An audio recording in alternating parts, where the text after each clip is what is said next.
दोस्तों, अगर अपनी औलाद से ये कहा जाए कि नबी दीवार के पीछे भी नहीं जानता, तो ये बताइए कि क्या ये मुमकिन है कि औलाद के सीने में नबी का प्यार पैदा होगा।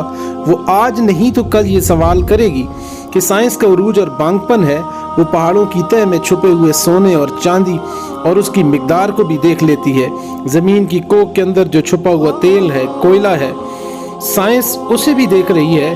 जब इंसान के इख्तियारात की कहानी ये है और इस कदर फैलती चली जा रही है, तो क्या नबी को दीवार के पीछे का भी इल्म नहीं? सारी साइंस तो मेरे नबी के कदमों पे कुर्बान है, तो आने वाली नस्ल को क्या कहा जाएगा?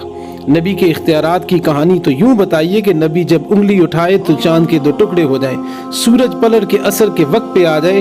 अपनी नस्ल नौ को बताना पड़ेगा कि हुजूर को अल्लाह ने जो इख्तियारात दिए वो किसी और का मकसूम न कभी पहले थे, न किसी को वो मकाम नसीब हो सकता है।